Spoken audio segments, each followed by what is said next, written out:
Tu n'es qu'un parasite, m'a dit ma mère. Mais elle n'avait aucune idée de qui tenait tout ensemble. Je m'appelle Claire Whitman. J'ai 29 ans, et pendant 6 mois l'année dernière, j'ai vécu dans la chambre d'amis de mes parents. Celle avec le lit simple rigide, le papier peint qui se décollait et un placard qui sentait encore les décorations de Noël. Ce n'était pas censé être permanent. Je n'ai même pas déballé la plupart de mes cartons. Je me disais que je resterais seulement jusqu'à ce que les choses se calment. Ma mère, Suzanne, avait d'autres idées quand je suis revenue. Je venais tout juste d'être licenciée d'une petite entreprise technologique à but non lucratif. Coupe budgétaire, disait-il.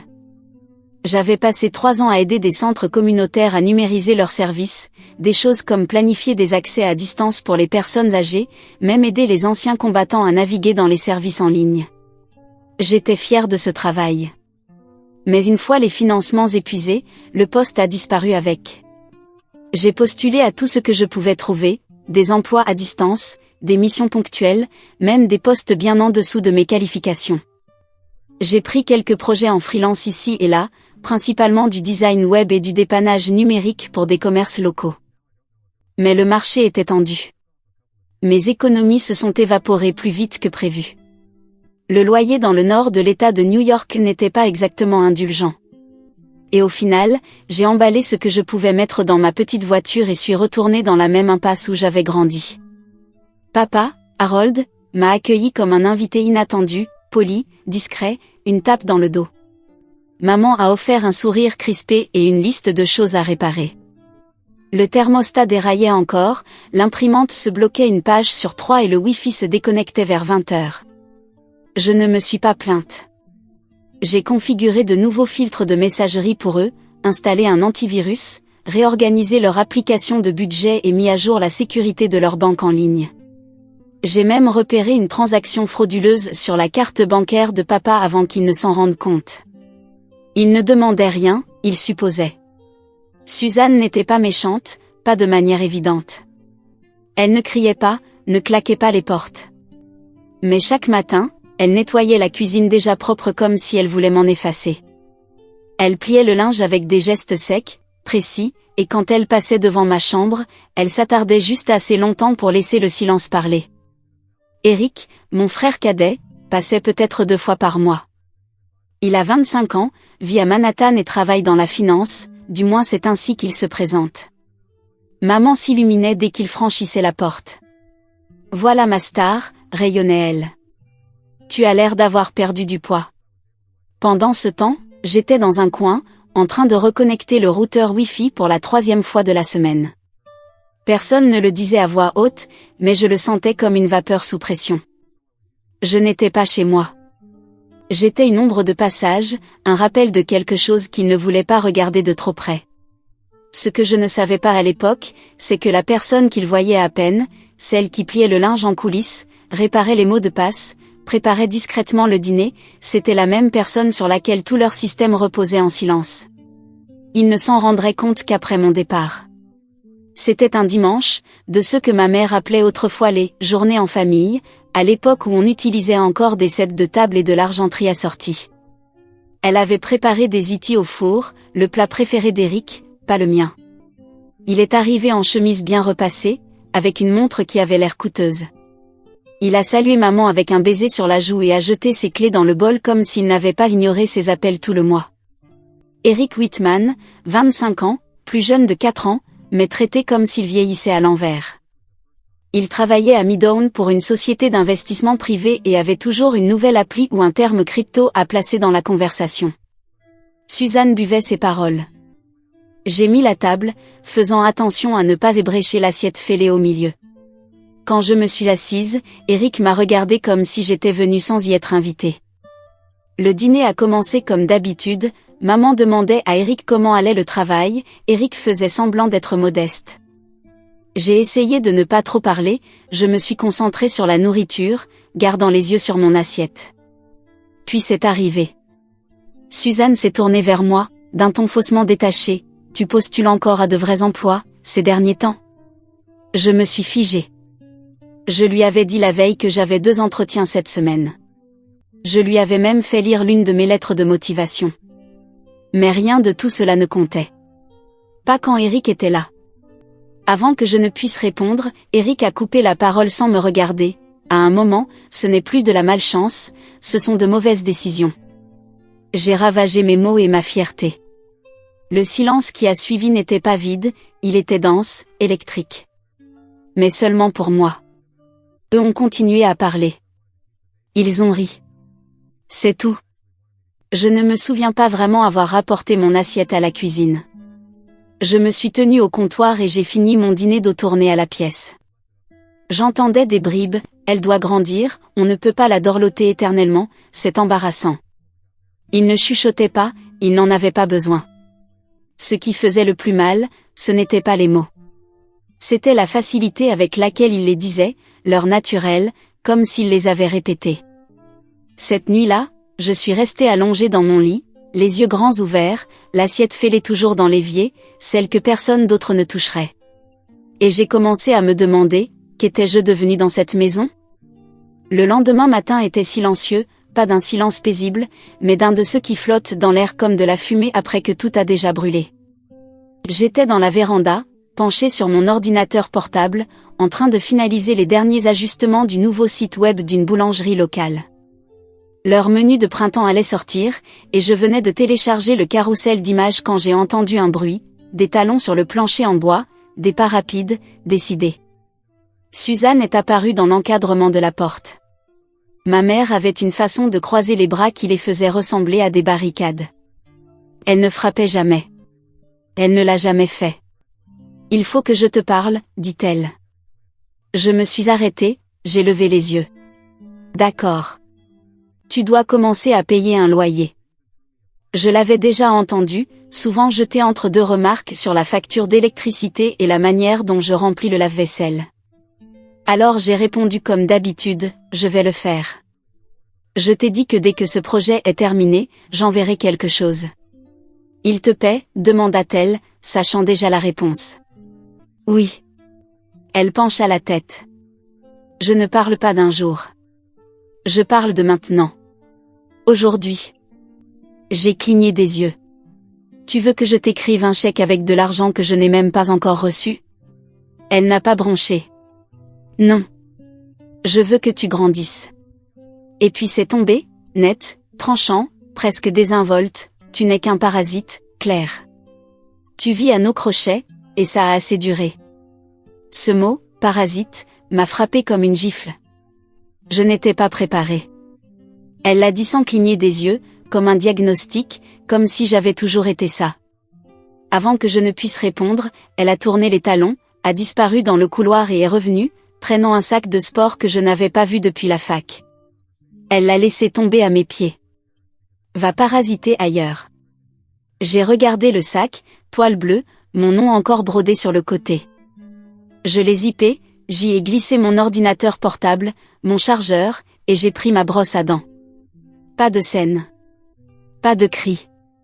Quand je suis sortie, le ciel était trop bleu pour le moment, l'allée trop propre. Je suis partie sans dire au revoir. Personne ne m'a suivi. Personne ne m'a regardé. Mais en marchant vers ma voiture, j'ai compris quelque chose. Je n'avais pas seulement été mise dehors du foyer. J'en avais été effacée. Et aucun d'eux ne semblait inquiet de ce qui allait se passer une fois que je serais partie. Ils auraient dû l'être. Je n'avais pas de plan. Juste un sac de sport, un ordinateur portable, et une boule dans la poitrine que je ne savais pas encore nommer. La première nuit, je suis restée chez Lucas, un vieil ami de la fac qui m'appelait encore « Whitman », comme si on était encore en groupe de projet. Il m'a donné le canapé-lit et une paire de chaussettes propres. Pas de questions. Pas de pitié. Juste assez d'espace pour respirer. Après quelques jours, j'ai emménagé dans la chambre libre chez Ava, mon ex-petite amie. Le genre de personne qui prépare encore du thé avant de demander comment je vais. On ne s'était pas parlé depuis des mois. Mais quand je lui ai envoyé un message, sa réponse ne contenait qu'un mot, « Viens ». Cette semaine-là, j'ai eu l'impression de flotter entre des vies qui m'avaient autrefois appartenu. Ava travaillait le soir dans une clinique de santé communautaire, donc l'appartement était calme. J'ai rempli le silence avec des boulots freelance, petits sites, réparation, tout ce qui arrivait. Ce n'était pas glamour, mais c'était à moi. Je réparais des choses. Pas seulement des sites. Je me réparais moi-même. Puis, de nulle part, j'ai reçu un message sur LinkedIn. Un recruteur d'une start-up à but non lucratif avait trouvé mon portfolio grâce à un projet que j'avais réalisé des mois plus tôt pour un professeur d'art local. Il recrutait pour un poste en système numérique. Télétravail. Temps plein. Avantages sociaux. J'ai passé l'entretien dans la cuisine d'Ava, un blazer sur un pantalon de survêtement. 2 jours plus tard, j'ai reçu l'offre. Ce n'était pas un job à 6 chiffres dans la Silicon Valley, mais c'était suffisant. Suffisant pour signer un bail dans un studio, avec des planchers grinçants, un frigo qui bourdonnait trop fort, et une lumière du matin qui tombait juste comme il faut. Ce premier soir seul, je me suis assise par terre avec un plat à emporter, du Hello Mine et un téléphone à moitié chargé. Pas de leçon. Pas de silence pesant. Personne pour me dire ce que je n'étais pas. Pour la première fois depuis des années, tout autour de moi m'appartenait, le sol, le plafond, l'air. Et personne ne pouvait m'en chasser. 3 semaines après mon installation, j'étais assise à mon bureau guère plus qu'une table avec des pieds en train de terminer un tableau de bord de rapport de subvention pour l'association. Le radiateur sifflait, la lumière du plafond clignotait légèrement, mais cela ne me dérangeait pas.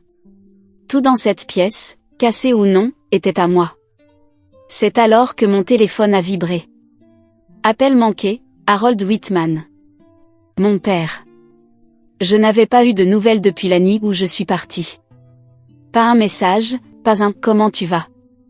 J'ai regardé l'écran s'éteindre, puis se rallumer. Deuxième appel, même non. Je l'ai laissé aller sur la messagerie. Quelques minutes plus tard, un texto est arrivé. « Claire, pourquoi le compte bancaire est-il bloqué ?» Je l'ai regardé un instant sans comprendre, puis je me suis souvenu. À l'époque où je vivais encore à la maison, avant de devenir un parasite, papa m'avait demandé de l'aider à moderniser leurs finances. Il détestait les menus vocaux et les relevés papier. Il m'avait donné accès à leur compte joint pour que je puisse configurer la banque mobile, automatiser les factures, relier le logiciel de déclaration d'impôts, et mettre en place les protocoles de récupération. Je suis devenue l'administratrice secondaire sur tous les systèmes. Pas pour dépenser quoi que ce soit, seulement pour dépanner. Cet accès n'avait jamais été révoqué. Si quelque chose déclenchait un verrouillage, trop d'échecs de connexion, activité suspecte, il fallait un contact secondaire pour vérifier l'identité. C'était moi. Je n'ai pas répondu tout de suite. J'imaginais parfaitement la scène, Suzanne arpentant la cuisine, les bras croisés, la voix tranchante, Harold tapotant inutilement sur la tablette, jurant à mi-voix, tenant le téléphone trop près de son visage en parlant au service client. J'ai tapé une réponse, demande au parasite. Pas d'émoji, pas d'explication, juste ça. 1 heure a suffi. Mon téléphone s'est mis à clignoter comme une machine à sous, 5 appels manqués, 3 messages vocaux, un texto de Suzanne, ce n'est pas drôle, Claire. Rappelle ton père. On ne peut pas payer la carte de crédit. Tu fais vraiment ça, après tout ce qu'on a fait pour toi? Je n'ai pas répondu. Ce n'était pas de la cruauté. Ce n'était pas un jeu. Mais pour la première fois depuis très, très longtemps, j'avais un levier. Et je n'allais pas le gâcher. Ils sont venus un jeudi.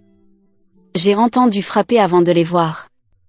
Mon immeuble a un de ces échos particuliers, dépalants, délibérés, qui résonnent dans le couloir quand quelqu'un attend trop longtemps devant votre porte. J'ai regardé par le Judas sans bouger. Suzanne était là, ma mère, tenant son sac serré contre elle comme si ça pouvait la protéger de ce qui allait arriver. Harold à côté, portait une veste trop légère pour le temps, et une cravate nouée à la va-vite. J'ai ouvert la porte. Si vous êtes là pour crier, ne le faites pas, ils ne l'ont pas fait. Ils sont entrés sans un mot, jetant des coups d'œil autour du studio comme s'ils avaient du mal à croire que c'était ici que je vivais désormais. C'était petit, oui, mais propre. La lumière entrait par la fenêtre et illuminait la pile de papier que j'avais laissée ouverte sur mon bureau. Personne n'a parlé pendant 1 minute entière. Puis Suzanne a raclé sa gorge. Sa voix était plus douce que dans mes souvenirs. On a besoin de ton aide. 3 semaines plus tôt, elle m'avait traité de parasite et m'avait jeté mon sac aux pieds. Maintenant, elle se tenait au centre de ma vie, prenant soin de ne rien toucher. Harold a tenté d'expliquer, a parlé du compte bancaire, des impôts, de comment Eric avait essayé d'aider mais avait empiré les choses.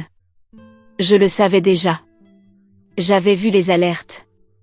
On a manqué le paiement de l'hypothèque, a ajouté Suzanne à voix basse. Il y a des pénalités de retard. Je l'ai regardée. Elle n'avait pas l'air en colère. Elle avait l'air épuisée. Ça a l'air horrible, ai-je dit. Tu dois vraiment te sentir coincée. Elle a hoché la tête, puis presque dans un souffle, je suis désolée. Pas de leçon. Pas de justification. Juste ces 2 mots. Harold a répété, plus lentement, on ne s'était pas rendu compte de tout ce que tu faisais. Je les ai crus. En partie. Je pense qu'ils ne voulaient pas savoir. C'est différent. Ils m'ont demandé si je voulais revenir, réinitialiser les systèmes, tout remettre en ordre. Ils ont dit qu'ils me paieraient pour mon temps, que les choses seraient différentes. J'ai secoué la tête. Je vais vous aider, ai-je dit. Mais je ne reviendrai pas, et je le pensais.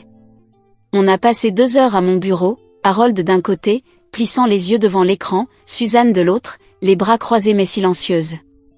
Je leur ai tout expliqué, réinitialisation des identifiants, vérification d'identité via les codes secondaires, reconfiguration du logiciel fiscal.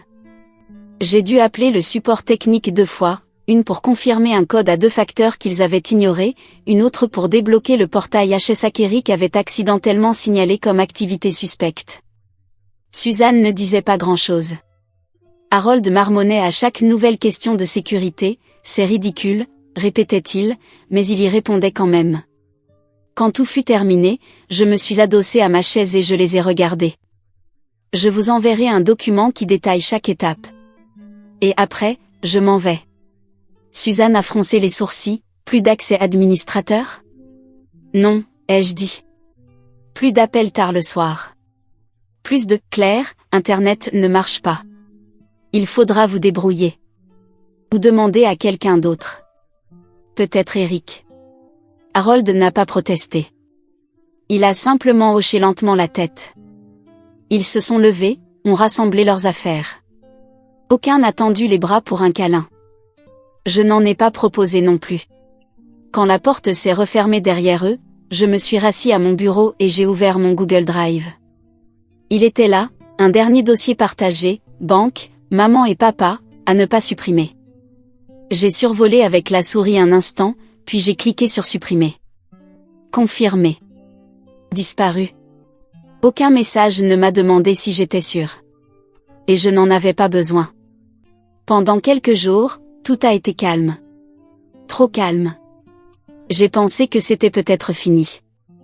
Qu'ils avaient respecté la limite. Qu'ils avaient laissé tomber. Mais les familles ne laissent jamais vraiment tomber. Elles trouvent juste de nouvelles façons de réécrire l'histoire. Tout a commencé avec un message Facebook de tante Cheryl. Coucou ma chérie, j'ai entendu dire que tu avais emménagé seule. C'est super. Ta mère dit que tu es distante ces derniers temps. Je voulais juste prendre de tes nouvelles. Tout va bien? Puis un screenshot de Trevor, mon cousin du côté de papa. Il était dans un groupe de discussion avec une partie de la famille élargie. Dedans, Suzanne avait écrit, Claire a changé depuis qu'elle a eu ce nouveau travail. Elle est froide, distante. Je ne la reconnais plus. J'ai juste demandé de l'aide et elle a agi comme si je l'avais trahi. Puis Eric, mon frère, a envoyé un mail. Il ne m'avait pas adressé un mot depuis l'histoire du conte. Et soudain, j'ai reçu 5 paragraphes. Écoute, je sais qu'il y a eu des tensions. Mais maman et papa ne sont pas parfaits. Peut-être qu'au lieu de leur en vouloir, tu pourrais essayer d'être plus compréhensive. Tu as traversé une mauvaise passe, ça nous arrive à tous. Ça ne veut pas dire que le monde est contre toi. Parlons-en bientôt? Un café peut-être? Je n'ai pas répondu. Parce qu'aucun d'eux ne comprenait. Ce n'était pas une dispute. Ni un mot. C'était toutes les fois où j'étais invisible jusqu'à ce qu'ils aient besoin de moi. Un mois plus tard, j'ai quitté New York. Ma boîte m'a proposé une prime de déménagement pour rejoindre leur antenne sur la côte ouest. J'ai accepté sans hésiter. Portland, c'était comme respirer. L'appartement était petit, mais la lumière était douce, et personne dans l'immeuble ne connaissait mon nom de famille. J'ai rejoint un groupe tech local, me suis fait des amis. Une fois par semaine, je faisais du bénévolat dans un centre pour seniors, enseignant comment gérer les emails, la banque en ligne, l'authentification à 2 facteurs. Un après-midi, j'étais assise à côté d'une femme nommée Marlène, je l'aidais à réinitialiser son mot de passe Médicare. Elle a ri, un peu gênée, et m'a dit « Tu es tellement patiente ». J'ai souri. La patience, c'est tout ce que j'ai jamais eu. Ce soir-là, j'ai envoyé un dernier mail. Objet, mise à jour. Salut maman et papa, je voulais juste vous dire que je déménage à Portland pour le travail. Je me suis retiré de tous les systèmes et comptes financiers. Je ne serai plus disponible pour l'assistance technique à l'avenir. J'espère que ce nouveau chapitre nous apportera à tous un peu de paix. Claire. Pas de réponse. Même pas un point. Mais cette fois, le silence ne ressemblait pas à une punition. Il ressemblait à la liberté. Je me suis assise à mon bureau, j'ai ouvert un nouveau document, et j'ai écrit la première phrase de quelque chose de nouveau. Quelque chose qui m'appartenait. Je n'ai pas besoin d'excuses. Je me demande juste, si je disparaissais, quelqu'un s'en rendrait-il compte? C'était moi qui faisais tout fonctionner. Et toi? As-tu déjà tourné les talons sans que personne ne demande pourquoi? Si tu as déjà été traité comme un fardeau, laisse juste un point.